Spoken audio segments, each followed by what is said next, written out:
My husband began cheating on me when he joined the sports club. Always before the game, I could smell a strong scent from him. I just celebrated my 52nd birthday this past February. Normally, my husband of 25 years would organize parties for me on such occasions, but our marriage has been unraveling since he joined a mixed volleyball league, predominantly made up of women. This began nearly a year ago and set off a chain of events that led to our relationship's collapse. My husband, 46, might be experiencing a midlife crisis. Over the years, he put on weight, particularly during the pandemic lockdown when he worked from home. Despite his commitment to home workouts and dieting, the results weren't visible, and the lockdown took a toll on his emotional state. With our children moved out, it was mostly just the two of us. I never complained and did my best to encourage him. I understood it's part of getting older, and I've never been in peak shape myself. He's the attractive one who enjoys getting compliments, dressing up, and going out in public. His job in public relations makes him value his appearance and first impressions. When COVID-19 restrictions began to lift, he felt the need to join active group activities. We debated which group he should join and registered on an app called Meetup, which helps find local group activities. The most convenient option was a volleyball league meeting 3 times a week, mostly comprising female members. I wanted to join too, but my work schedule as a nurse, often involving long, late hours, didn't allow it. My husband thinks I'm a workaholic, but I enjoy the satisfaction of completing tasks. I work for a friend now, having given up my own practice due to the hectic responsibilities. I just wanted to work and go home, leaving others to handle additional tasks. After my husband joined the co-ed volleyball group, I remember his first game. He was exhausted, his whole body sore. I had to massage his feet and calves when I got home, and he said he really enjoyed it. After a few weeks, he couldn't stop talking about a woman named Lisa. He mentioned she was the best player on the team, but very bossy, and he disliked her. He claimed she flirted with all the men, described her as obnoxious, and a cheater who badmouthed her ex-husband, even though no one had ever seen him. She had been through multiple failed marriages and was known as a vintage car enthusiast. After a few more games, he began to complain that she used to smoke a lot and would invite some group members to smoke with her after the games. Keep in mind, this was a group of people in their 50s acting like teenagers. After about a month of my husband attending the games, he was getting back in shape, but still had issues with this woman. This time, his complaint was that she not only smoked, but was involved in dealing as well. She would get people hooked on samples and turn them into her customers. Her job was distributing, selling marijuana, and working as a mechanic. He mentioned that a long time ago, she was in the minor league and on the path to going pro before she had an accident while drag racing. She always had problems with substance misuse and lived a fast-paced life. I asked my husband how he knew all these personal things about her, and he said she wouldn't stop talking and bragging about everything. He explained that everyone liked her despite all that because she was funny, outgoing, offered to work on their cars for free, and gave out free marijuana. However, he emphasized that he didn't find her amusing. I recall a night when he came home smelling like marijuana. I asked why, and he told me that after the game, he was hanging out with some of his teammates, and they were smoking. It made sense, and there was no reason to doubt him. This started happening every time he returned from the game. He played 3 times a week, and each time he came back home smelling like marijuana. One time after the game, he took a shower and I joined him. We became intimate, and I kissed him. There was no mistaking that he had been smoking. I could taste it in his mouth. I asked him right then and there if he was smoking, and he said he tried it once because they were passing it around, and he felt it would be awkward if he didn't. I lost my temper, and the mood immediately changed because we have 3 kids together, a 24-year-old son, a 22-year-old daughter, and a 19-year-old son. I confronted him for being a hypocrite because he had told our children never to smoke or be influenced by peer pressure, and here he was doing exactly what he had warned them against. I inquired how he would react if our kids emulated his behavior, succumbing to peer pressure. His response was that I should calm down, and he brushed it off as a one-time occurrence, insisting he hadn't even inhaled it. I chose not to engage in an argument or lecture him about marijuana use because he was the type to preach to others and discipline our children if they engaged in such behavior. I'm generally the quiet type, not fond of confrontation, and certainly not the disciplinarian in our family. It surprised me to see him acting so out of character. The smoking itself didn't particularly bother me. It was his hypocrisy that troubled me. I wondered who he'd picked it up from, and found it unsettling that someone who would raise a fuss if my kids or I engaged in such activities seemed so nonchalant. He spent nearly a month complaining about this woman, emphasizing how awful she was, and then he went ahead and sampled her product. In the subsequent games, I noticed he continued to use marijuana, attempting to mask it by taking a shower, washing his sportswear, and brushing his teeth. Nevertheless, the odor lingered, but I refrained from confronting him again. I knew he would either lie or come up with some flimsy excuse, and I didn't want to broach the topic. I was secretly relieved because I had something to hold over his head in case he resorted to his usual self-righteous behavior. Christmas was approaching and my 3 children came to visit. My husband was conspicuously absent, which was unusual because he typically prepared the Christmas meal and hosted a big party with friends and family, cooking more than we could possibly eat. But this time, he was gone all day. When he returned, I asked him where he'd been, and he claimed he'd been visiting friends. When I probed further, he said he'd had car trouble, so he took his car to Lisa to fix it. I questioned why he hadn't informed us, especially since it was Christmas. His response seemed insufficient to me. I asked him what was going on, as he was aware Christmas was approaching, and his priority should have been spending time with the family, not fixing his car. I pointed out that most people spend the holiday with their families. He insisted he'd already told our daughter he'd be late, and that our daughter should prepare the Christmas meal. Even our children noticed the change in his behavior. They thought we were having marital problems because they believed we were arguing a lot, which was why their dad was offering all these excuses and failing to prepare for Christmas as he usually did. On Christmas Day, my daughter couldn't manage everything by herself. My husband claimed he was sick and retired to bed after returning from the supposed mechanic trip to fix his car. For the first time in a long while, I had to take my husband and kids to a restaurant on Christmas. My husband was in bed, and I had to convince him to come to the restaurant with us. He wanted me to tell the kids that he was sick, but I insisted he should tell them himself. I didn't want to have to explain to my kids that their dad had been making new friends, smoking a lot, and slacking. At that point, the idea that he might be having an affair hadn't crossed my mind. My daughter entered the room and noticed that something was off with her dad's behavior. Concerned, she realized he was acting unusually. He finally got up and started pretending like everything was okay. When we were at the restaurant, my kids noticed that he wasn't TT himself. He was making awkward jokes and seemed disconnected, as if he didn't want to be there but was forced to. After leaving the restaurant, my daughter jokingly asked me what I'd done to her dad because he was acting unlike himself. She also observed that my husband had lost a lot of weight and wondered if his behavior was related to his extreme weight loss. I decided to be honest with my daughter. I told her that her dad had joined a volleyball team, made some new unusual friends, and had started using marijuana with them. This had been going on for the past 4 months since he joined the volleyball team. My daughter thought it was a joke because my husband's actions were completely out of character. After Christmas, my kids left, and I talked to my husband about the need for change. I told him he couldn't continue acting like a college boy. At this point, it still hadn't crossed my mind that he might be having an affair. I had trusted him so much that I couldn't imagine him doing such a thing to me.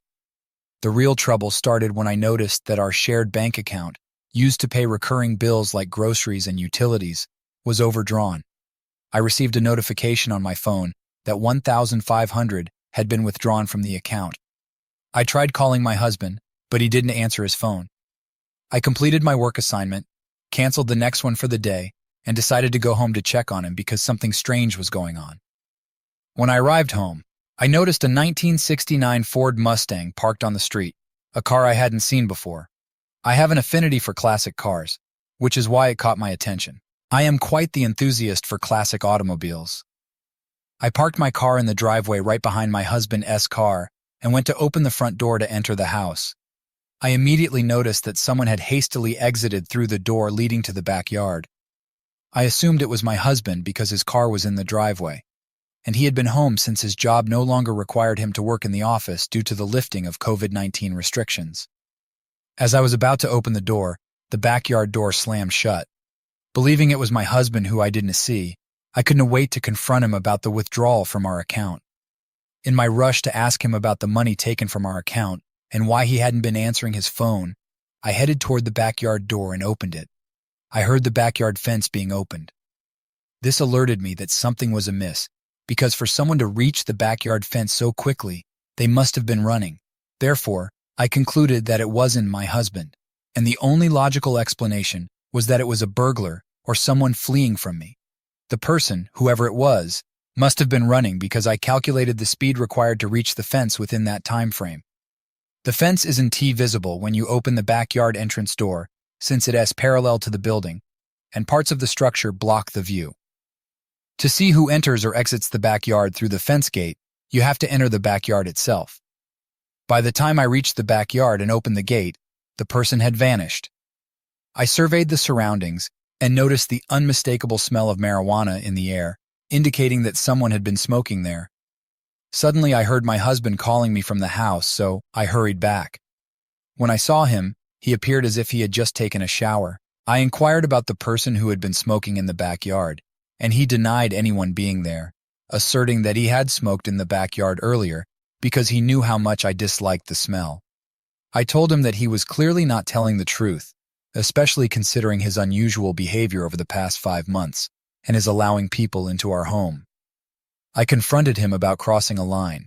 I asked him directly if he was having an affair, particularly with the person who had rushed off our property. He vehemently denied it and acted as though I were speaking a different language. I then questioned him about why he hadn't been answering my calls and the $1,500 withdrawal from our shared account, which we used for paying our bills. He explained that he had lent the money to a friend in need, and they would repay it as soon as possible. I was utterly bewildered at this point. It was hard to believe the words coming from my husband's mouth. They sounded like they were from either a gambler or someone obsessed with marijuana. The information was too bizarre to comprehend. I asked him if his friend believed he was a bank and why he hadn't sought my permission before making such a substantial withdrawal. He became irritable in response. I warned him that if he had given the money to his friends, there would be consequences. I made it clear that I expected the money back in the account by tomorrow. That evening, I took the time to review all our bank statements and noticed that he wasn't contributing his fair share of money to the account. A significant portion of my husband's income is based on commissions, so the more hours he puts in, the more money he earns. I observed that he was only contributing about 1/3 of the amount he was supposed to, which explained why the account balance was lower than usual and why I received a notification for the large withdrawal.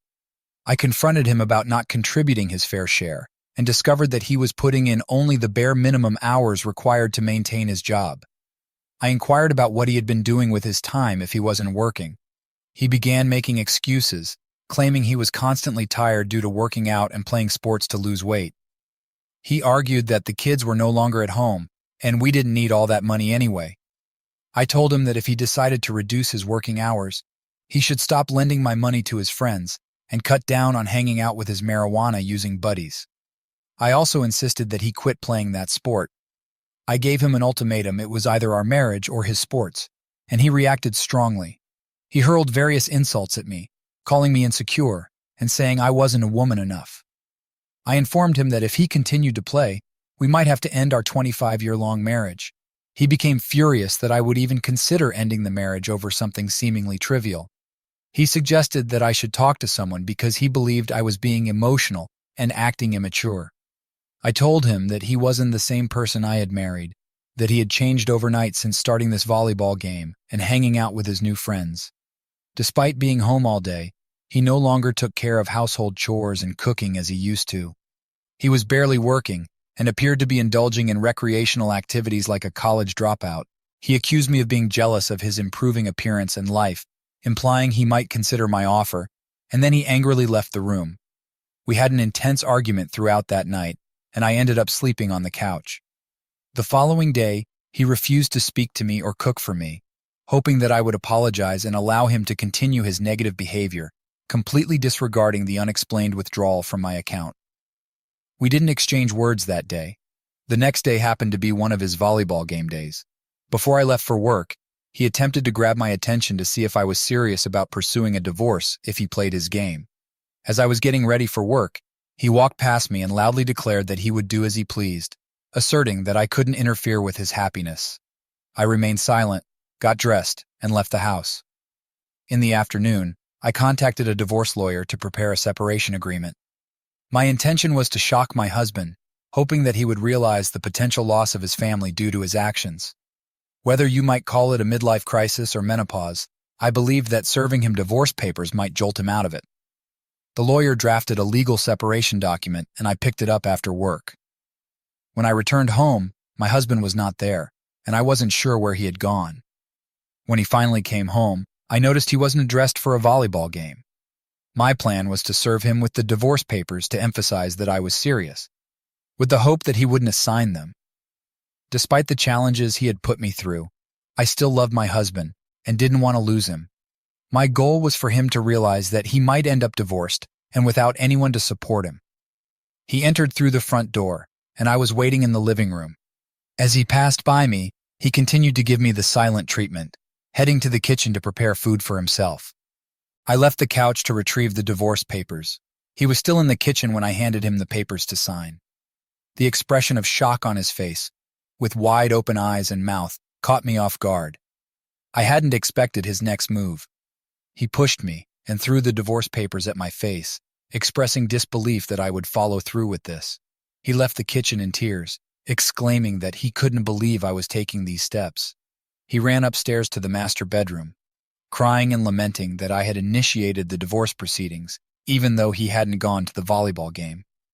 I found myself in the kitchen, the divorce papers scattered across the floor, but I couldn't help but smile because everything had gone according to plan. Collecting the papers, I placed them back in the folder, thinking that perhaps this had given him the shock he needed. Later that night, I received a call from my daughter, who asked me why I was divorcing her dad over a volleyball game. It turned out that my husband had complained to our daughter about me. At that moment, I knew I had already succeeded.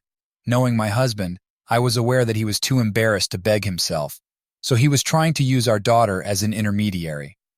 I explained to my daughter that she had visited us during Christmas and had seen her father's condition and strange behavior. I didn't explicitly mention my suspicion of my husband having an affair, but interestingly, my daughter remarked that it didn't seem like he was having an affair and encouraged me to work through this challenging period with him. We spent over an hour on the phone. The following day, before heading to work, my husband surprised me by preparing breakfast and lunch for the first time in about 6 months. He apologized for everything he had put me through and assured me that he would start behaving correctly. He claimed he had done some introspection and realized his wrongs. I told him I would give him a month to get his act together, and if he continued to smoke and hang out with his friends, then I would have no choice but to proceed with the divorce.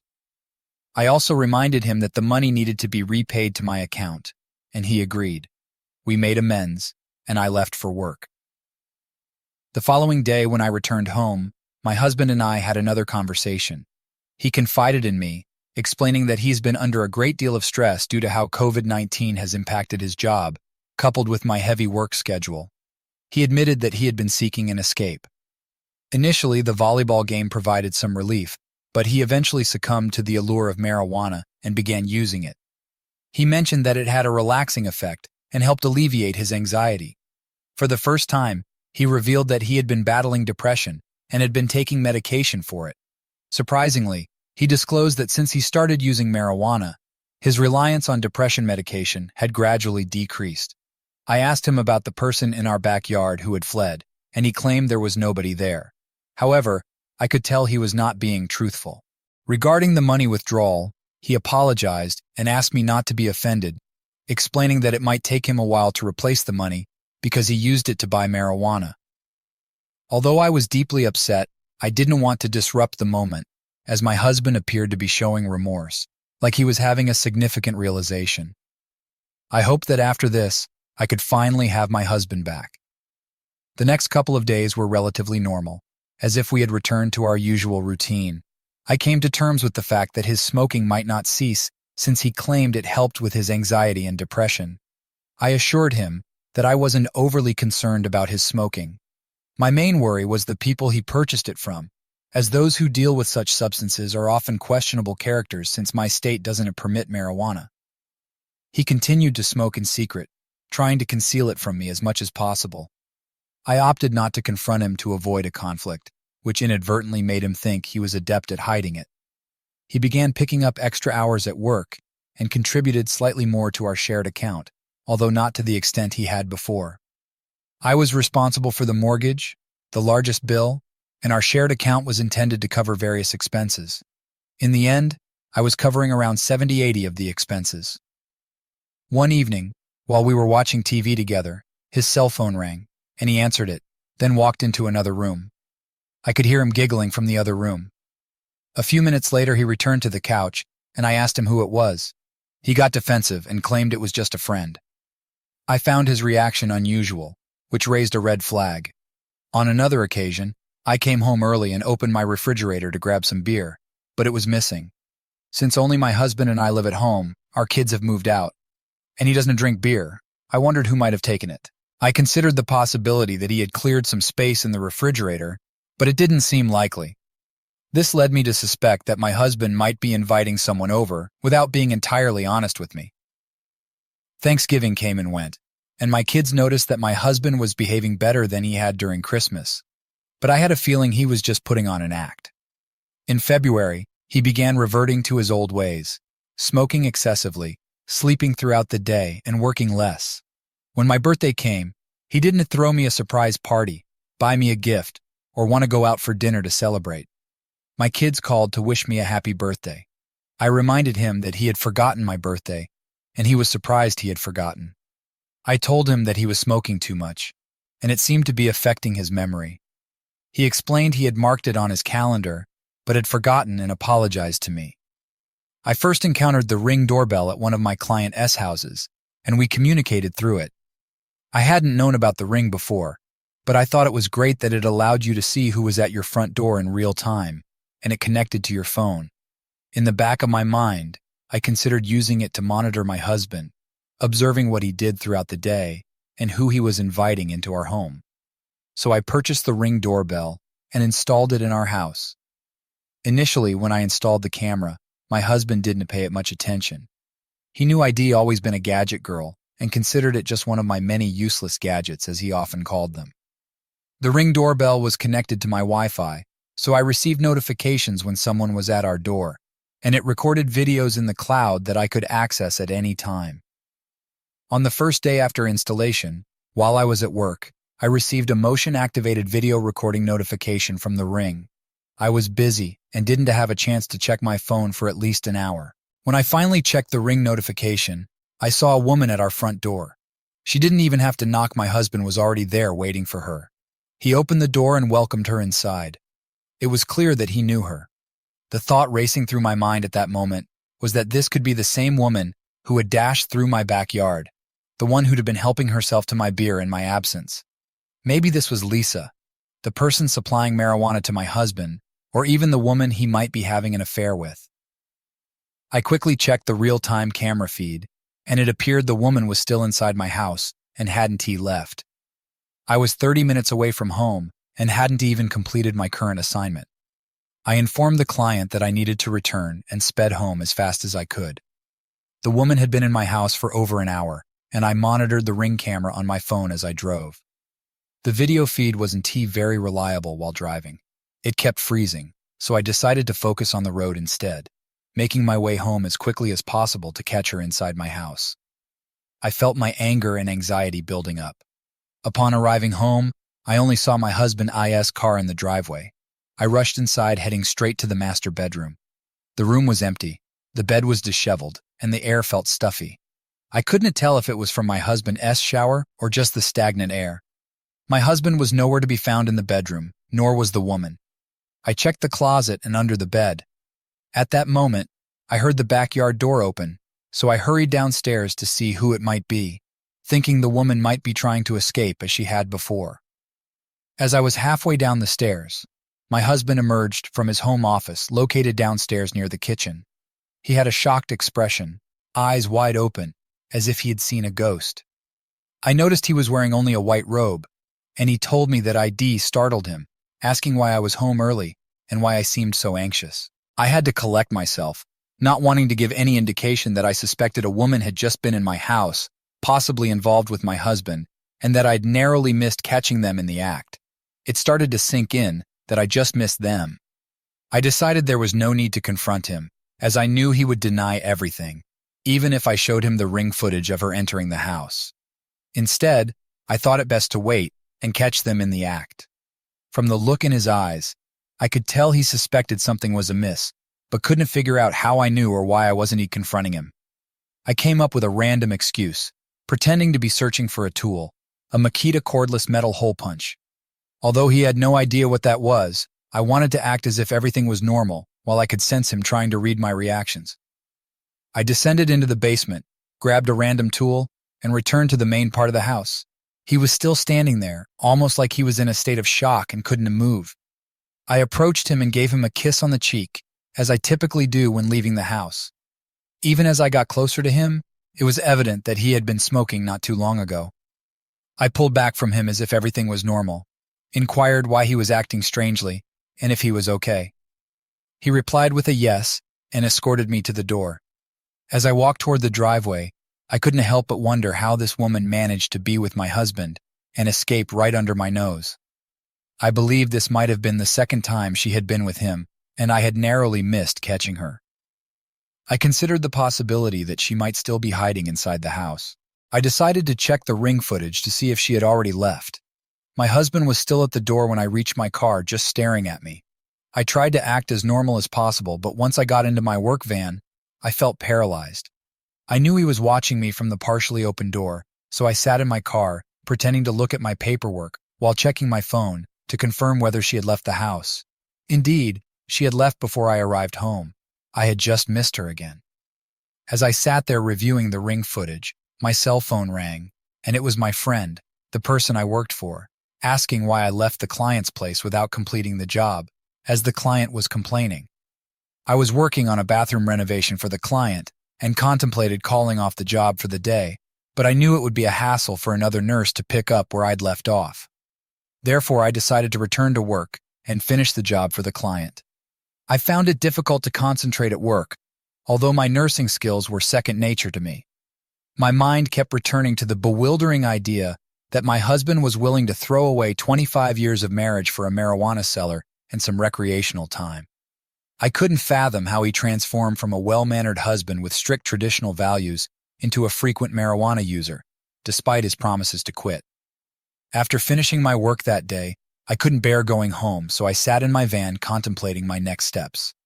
I decided to visit a local bar, despite not being a heavy drinker, just to be around people. At the bar, I ordered some beer and sat on a bar stool deep in thought.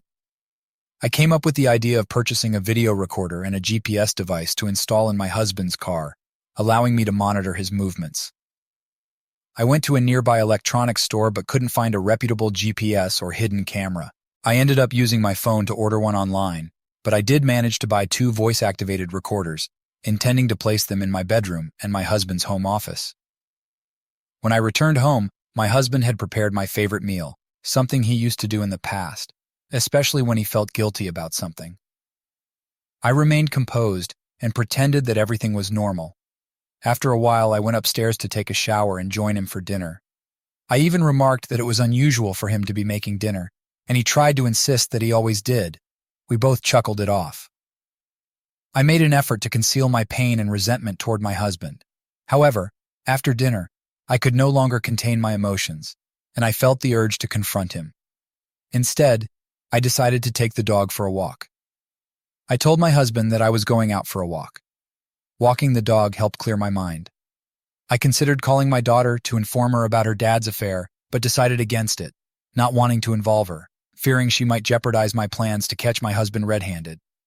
I was seeking more evidence, although I already had some. I wanted to confirm that I wasn't imagining things. I had seen his affair partner on my ring camera, a brown-haired, tall, skinny woman. I knew her face and could pick her out of a lineup.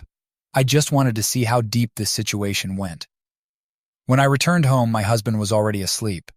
I didn't feel comfortable sleeping in the same bed where he might have been with his dealer affair partner just hours ago. Sleeping in the guest room would arouse suspicion, so I decided to endure my discomfort and sleep next to him. That night, I struggled to sleep, woke up in the middle of the night, and installed the voice-activated recorder in his office in our bedroom. The following morning, he woke up before me and prepared breakfast, as if nothing had happened. It was easier for me to pretend this time compared to the previous day. At work that day, I couldn't resist checking my Ring camera regularly, even though I had set up notifications for any motion detected. My husband only left the house to go grocery shopping, as he had called me to let me know, and returned with bags. The second and third days were uneventful. He rarely left the house, and I began to wonder if something was amiss, or if he had caught on to my Ring camera surveillance. So on the evening of the third day after I had spotted the stranger at my door, I retrieved the voice-activated recorder, went to my car, and started listening to the recorded conversations. It became evident that my husband had been spending hours on the phone with this woman named Lisa, who was a part of his volleyball group. From their conversation, it seemed like my husband was no longer attending the games, but he had developed a close relationship with her. She was asking when she could come over, but my husband expressed concern that I had unexpectedly shown up at home one time, making him apprehensive about being intimate at our house. They couldn't be intimate at her place, due to her boyfriend and 3 kids, and she didn't want to spend money on a hotel. She suggested they meet in a parking lot, but my husband refused to be intimate in that setting. He had a clear boundary. A parking lot was crossing the line for him. Yet being intimate in our bed was somehow acceptable. She proposed that he come to her workplace, where they had been intimate before, but he was concerned about her business partner. Apparently, during Christmas, he went to see her at her shop, and her partner caught them. She coons a mechanic shop with her business partner, and her partner didn't appreciate their workplace being used for such activities. Still, she was insistent on having my husband visit her place of business, even if it jeopardized their business relationship, all for intimacy with a married man. Based on their conversation, it seemed like my husband was receiving marijuana in exchange for intimacy, or at the very least, a discount. That was the impression I got from their discussion. Lying in bed, I contemplated my next steps and how to proceed from here. I feared that my plan had backfired because my husband had grown suspicious, potentially missing an opportunity to confront him on D-Day. The next morning, while taking a shower, I had the idea to locate my husband's stash of marijuana. I knew he was smoking daily and trying to mask his breath with peppermint and mouthwash to hide it from me. I suspected he might be dependent on it as a coping mechanism, since he wasn't taking his medication. My plan was to find his stash and dispose of it, forcing him to invite her for more. The challenge was how to locate the stash without him knowing. He was home all day, only leaving the house for a couple of hours. It seemed I might have to thoroughly search the house to find it. However, I was reminded that my daughter would be visiting our house for the weekend to see her dad. They typically go to his dad's place in the countryside for the entire day, which would give me enough time in the house to search for his stash. This visit was not unusual since they visited his dad about once a month. I had already returned the voice recorder to his office. The rest of the week was uneventful, looking ahead to when my daughter paid us a visit. She inquired about her dad's well-being, and I assured her that everything was fine. I refrained from revealing anything to her, as I suspected that she might inadvertently tip off my husband. My daughter isn't the best at keeping secrets. On Friday, the GPS and hidden camera I had ordered arrived. On Saturday morning, my husband and daughter set out to visit his dad. With them out of the house, I took the opportunity to listen to the voice-activated recorder in my husband's office. It confirmed my suspicions about the woman involved in his life, indicating she was a dealer, possibly dealing with more than just marijuana. However, I couldn't determine if my husband was using anything more than cannabis. I also learned from the recordings that the woman used to play for a minor league and was on the path to going pro until she had an accident, which led to an obsession with painkillers. This was her downfall. In contrast, my husband didn't have any known traumatic experiences, so it baffled me why he was drawn to such a person and started using marijuana. His upbringing had been fairly normal, and his recent revelation about depression caught me off guard. Perhaps it stemmed from the prolonged time he spent at home, potentially leading to weight gain.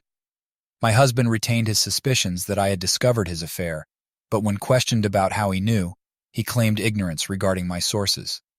I surmised that he might have made this statement to deter her, as she was eager to meet him. Before he left with our daughter for the weekend, I installed the camera in both the master bedroom and the living room. My next task was to locate my husband's stash of marijuana. I scoured the entire house, contemplating even hiring a sniffer dog, yet by the day's end, I came up empty-handed, leading me to believe he either had nothing left or had taken it with him. Their return was scheduled for Sunday afternoon. While sitting on the couch watching TV, an idea struck me. I should search the backyard for any potential hiding spots. I ventured outside about an hour before sunset and began inspecting the area. I suspected that he might have buried his stash, but to my fortune, I didn't have to wait long before stumbling upon a Ziploc bag containing marijuana and a grinder. I promptly disposed of the marijuana down the toilet and discreetly returned the Ziploc bag to its original location. It appeared that he hid it outdoors to avoid arousing suspicion due to the smell, since he often engaged in his activities in the backyard, and his affair partner had once slipped away from there. I made the decision to move the camera from the living room to the backyard. My goal was to conceal it so that it wouldn't be too conspicuous. Once I had set up the camera, I conducted a test run, and it performed well. This put me at ease, as I could now monitor the activities in my house without my husband having any clue about it. My next step was to install the GPS in his car once he returned from his visit to his dad's. My ultimate objective was to gather evidence against him for our eventual divorce. He came back home that Sunday evening, and after he'd gone to bed, I discreetly installed the GPS device in his car. On Monday morning, my daughter returned to her own place, and during my work hours, I contacted the same divorce lawyer who had previously drafted our separation agreement. I laid out my situation for the lawyer, including my husband's infidelity. I asked how I could leverage the recorded evidence to my advantage, but he explained that it would have little impact on my divorce case, as our state operates under a no-fault divorce system. This means that we can only cite irreconcilable differences as the reason for our divorce, and my husband cannot be penalized for his infidelity by a judge. The lawyer assured me that the divorce paperwork would be ready the following day. I also confided in my friend, the one I work for, about my situation. He understood that I might have to leave work at any moment because the camera was linked to my phone while I was at my job, allowing me to monitor my husband's movements. On that particular day, I observed my husband in the backyard, searching for his marijuana. He appeared quite frustrated but eventually returned inside the house. I had my phone on standby, ready to be alerted if he invited her over again. However, instead of that, he got into his car and drove away. Since I had the GPS installed in his car, I could track his location. He drove to an unfamiliar place and stayed there for about 30 minutes before returning home. I marked the location for further investigation to find out where he had gone. I felt a bit disappointed that things didn't unfold as I had originally planned, but at least with the GPS in his car, I had some insight into his activities. When he came back home, he headed to the backyard, lit up some marijuana, and concealed the rest in the same spot. This confirmed my suspicion that he'd gone to meet her to obtain more. One thing I forgot to mention is that once I discovered his infidelity, I promptly went for an STD test, and fortunately the results came back negative. Since catching his affair partner on my Ring camera, I haven't had any intimacy with my husband. Historically, I've been the one initiating it in our relationship, so he hasn't actively sought it from me. Moreover, he's already romantically involved with his affair partner, and I strongly suspect that during his recent visit to her, they most likely had a physical relationship. There was no other reason for him to spend 30 minutes at that location. After work, I managed to trace the area he had visited and discovered that it was a mechanic shop. To my surprise, I spotted the unmistakable 1969 Ford Mustang, the same car I had seen on my street on the day I almost caught someone fleeing from my backyard. I felt intense anger, knowing that this woman had been inside my house. I felt disrespected and had an urge to confront her right then and there, but I had to talk myself out of it. It's unsettling to think that she was so familiar with my backyard, suggesting she may have been there before. I parked my work van a few blocks away from her shop to observe it for a stakeout. It was getting late, but I remained there until I noticed her emerging from the shop with another friend. They had closed the garage doors of their shop and were standing in front, presumably smoking. I couldn't be certain if they were smoking cigarettes or marijuana, as I was too far away to discern. I should have been on my way home, but I couldn't resist waiting and watching them. Deep down, I was comparing myself to her and questioning why my husband had chosen her over me, why he had opted to betray me with her. Something about her life excited him, something I couldn't replicate. Maybe he had grown weary of pretending to be a good person and had decided to reveal his true nature, After they finished smoking, she got into her car and drove off. I saw this as my opportunity to follow her and discover where she lived. She had already been to my house multiple times, engaged with my husband, so it seemed only fair that I should know where she lives in the hope of disrupting her relationship with her boyfriend. Eventually, I wanted to hurt this woman. Dark thoughts swirled in my mind. I had a concealed hand tool, a Springfield Hellcat, in my car. I thought about driving up to her and confronting her there. However, I realized that I'd probably become the prime suspect if they discovered she had been with my husband. She drove her car to a restaurant and picked up a man. Initially, I assumed that the man was her boyfriend, so I took some pictures with my phone. The pictures weren't very clear due to the fading light, but I parked on the street to remain inconspicuous. She collected the male passenger, and I trailed behind her. They arrived at an apartment building with street parking, and I could discern from their body language that he wasn't her boyfriend. Their behavior indicated a strong attraction, as they couldn't keep their hands off each other while entering the apartment. My suspicion grew that he might be another one of the men she was involved with romantically. I pondered whether to wait for her to exit so I could follow her and uncover her residence. Yet with no certainty of when she would leave, I opted to capture a picture of her license plate number and returned home for the day. Now I knew that this woman wasn't just a dealer, but also a womanizer, with my husband being one of the men she was engaged with.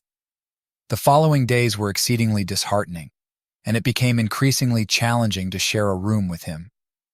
I was losing hope and contemplating ending it all, proceeding with the divorce so we could go our separate ways. I feared that sooner or later, he would decipher the purpose of the Ring doorbell, discover the voice-activated recorder, or detect the hidden camera I was using to spy on him. It was a monotonous week, observing him conversing with his affair partner and watching him on camera smoking in the backyard at least twice a day. I estimated that it might take him 34 weeks to deplete his marijuana stash, and I didn't want to wait that long. I couldn't endure living in the same house with him for such an extended period, knowing he was involved with another woman.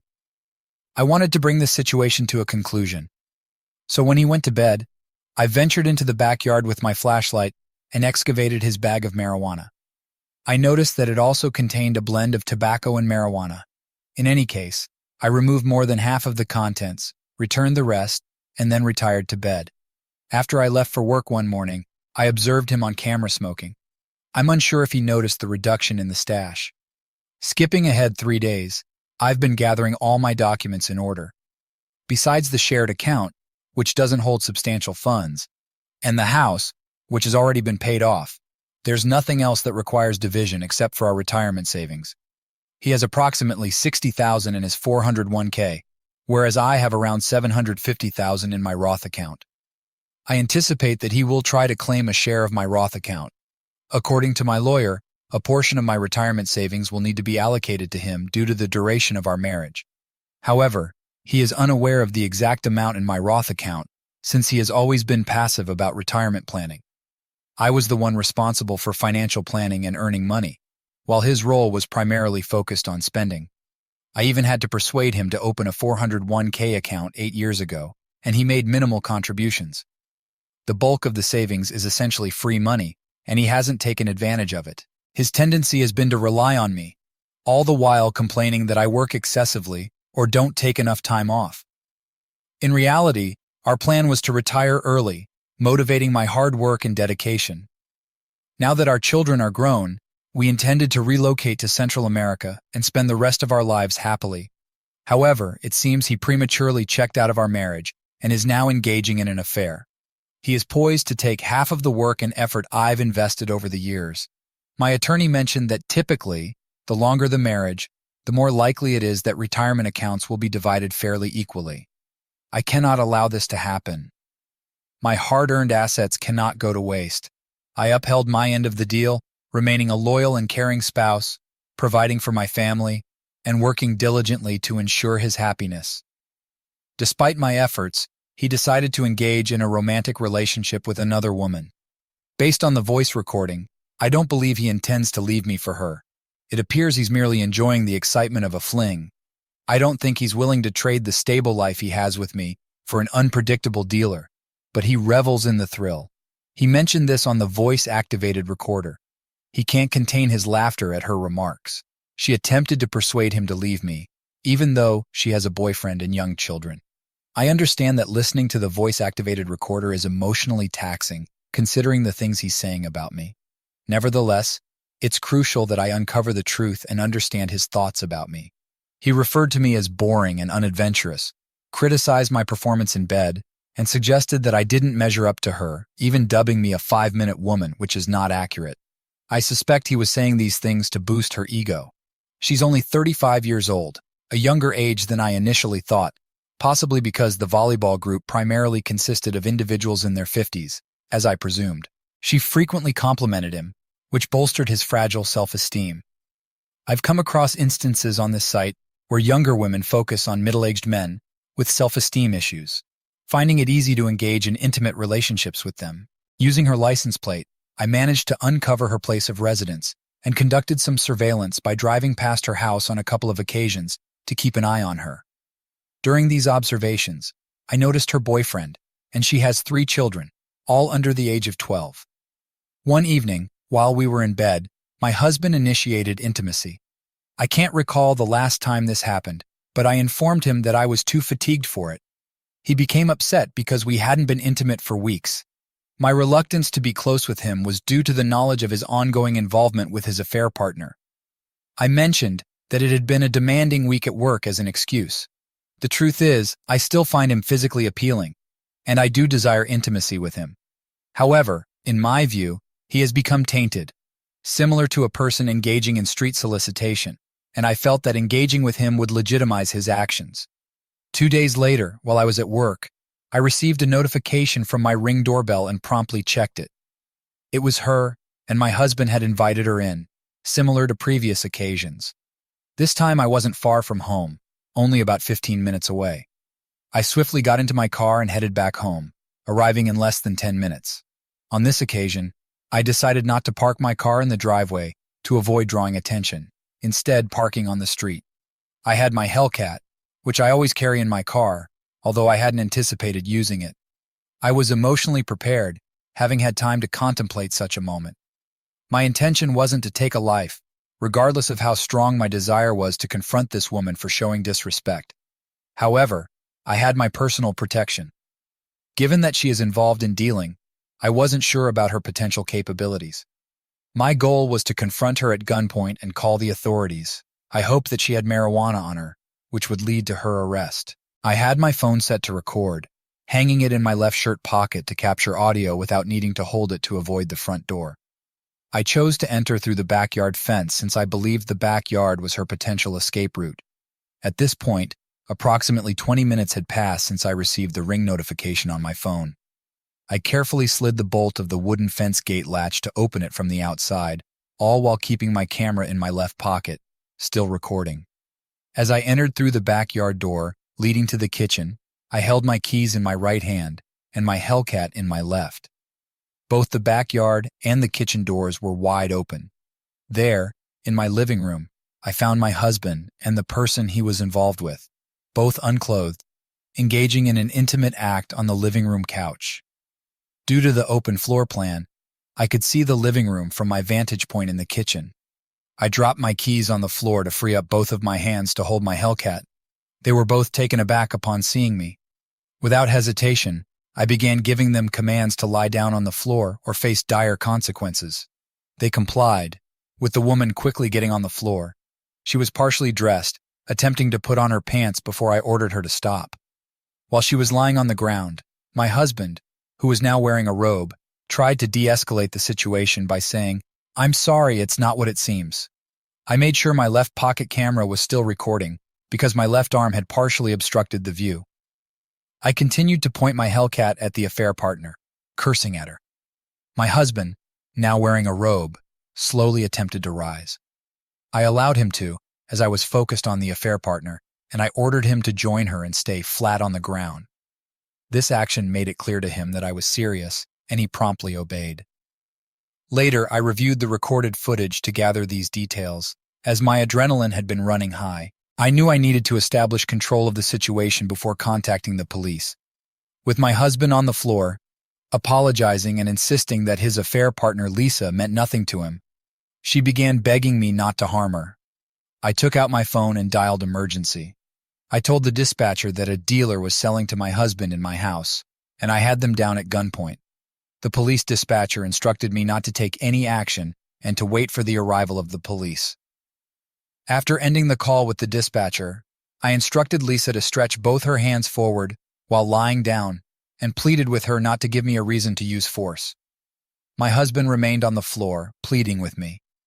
I walked over to the front door and swung it wide open, making it easy for the police to enter when they arrived. I noticed a bag of marijuana on the living room table.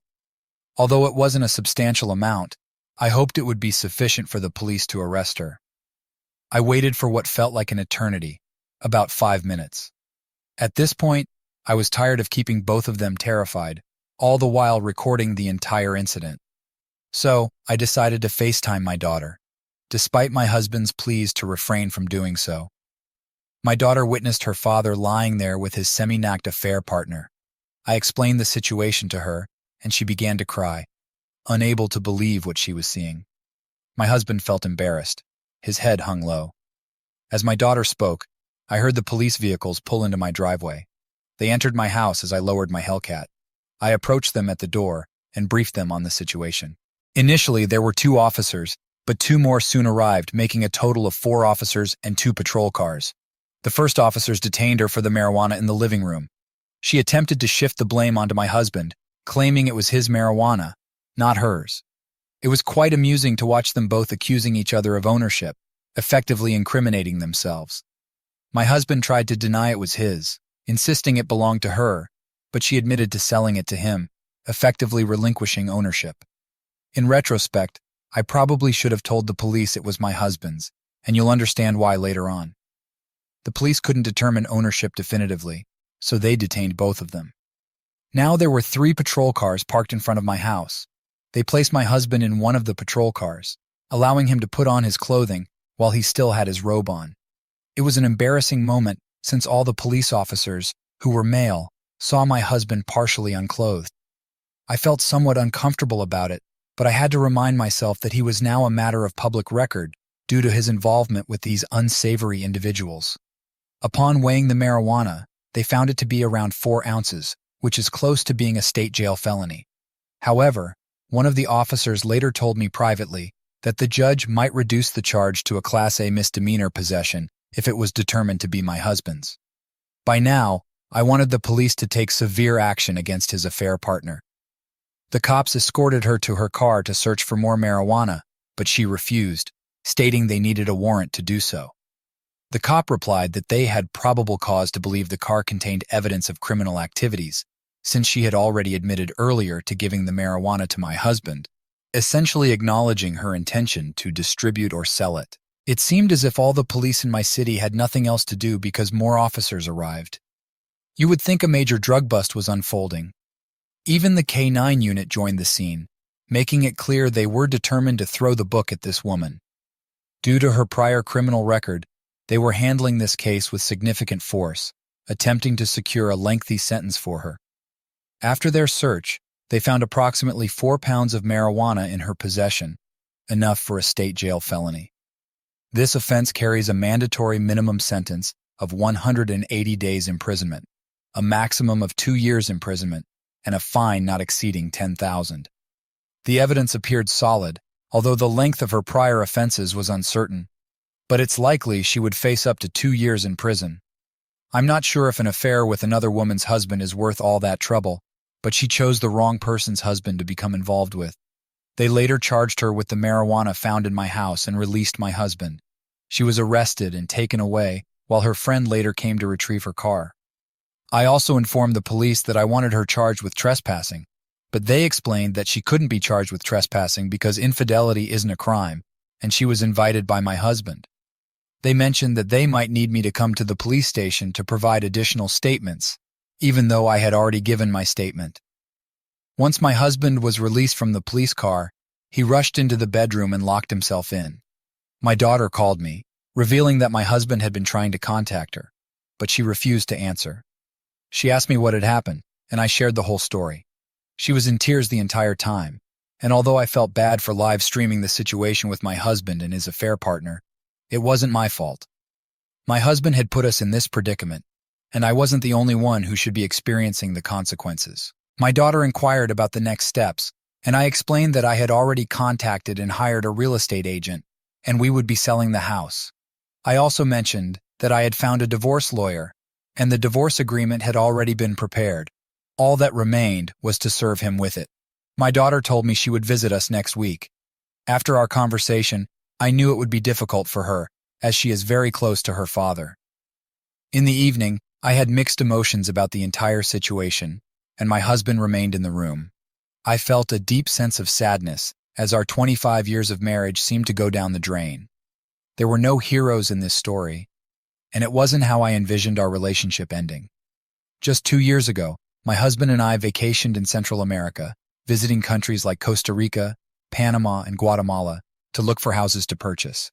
In just 1 year, he had thrown everything away, and I couldn't help but wonder why. His carelessness in inviting her to our home was a shocking revelation. I'm relieved he did, because it revealed his true colors, and who knows if he had done this before. She might not be his only affair. That evening, I went to a local bar to have drinks with a friend. We discussed various topics, avoiding any mention of my husband and the earlier events. I was trying to divert my mind from the whole situation. While at the bar, drinking and chatting with my friend, my eldest son called. He had been informed by his sister about what had happened. He apologized for his father's actions and expressed his willingness to support any decision I made. He understood that his father had put everyone in this difficult position. This made me proud and emphasized that my son had matured. He also has a serious girlfriend, and they've already moved in together. I used to give him relationship advice, but now I felt like I was the one in need of guidance. When I returned home that evening, I didn't want to see my husband, so I chose to sleep in a different room. The following day, I went to work and had a conversation with my youngest son. I confided in my friend about what had transpired, and he offered his support. He also said he'd understand if I needed some time off to manage the divorce. I left work early to visit the lawyer's office before it closed. I collected the divorce agreement for my husband to sign and contacted the real estate agent to list the property for sale on the MLS. She informed me that she'd come by during the weekend to take some photos. When I returned home, my husband was waiting for me and expressed his readiness to talk. I told him I wouldn't engage in a conversation until he signed the divorce papers. He insisted that I allow him to speak first, promising to sign the divorce papers afterward. He even hinted that if I didn't let him talk, he might prolong the divorce process. I reminded him that he was in no position to make threats. If he wanted a public divorce, I was prepared to take it to the Supreme Court, and this calmed him down as he realized I didn't make empty threats. He requested that I bring the divorce papers for him to sign, but he also asked for an explanation of the terms within the divorce agreement before signing. I informed him that we planned to sell the house and divide the proceeds with a split of $6,040 in his favor. He would receive the $5,000 currently in our joint account as part of the agreement. In return, he agreed to an amicable divorce and would not make any claims on my retirement. He found this arrangement fair, and I concurred with his assessment. After he signed the papers, he expressed a desire to explain how the affair had started and the details of his involvement. To his surprise, I informed him that I was already aware of everything. I revealed that I had been monitoring and listening to his conversations with her through cameras and voice-activated recorders, even showing him where he concealed his marijuana. He was taken aback and fell silent. I didn't want to hear any justifications from him, as he understood the gravity of his actions. His tears seemed like an attempt to gain sympathy from me, but I remained resolute, knowing that what's done is done. It has been 2 weeks since I served my husband with divorce papers, and we have 70 days left for the divorce to be finalized. The house has not been sold yet, but there are 2 strong interests from potential buyers. My soon-to-be ex-husband and I continue to reside in the same house, sleeping in separate bedrooms. My daughter is no longer speaking with my husband, and I'm acting as a mediator, hoping to reconcile their relationship. My sons still maintain contact with their father, but have significantly lost respect for him. I understand that my family will never be the same, and I've come to terms with that reality. Regarding his affair partner, I heard she was released on bail but is still facing court proceedings, and her case remains pending. I believe she may receive a prison sentence exceeding 2 years.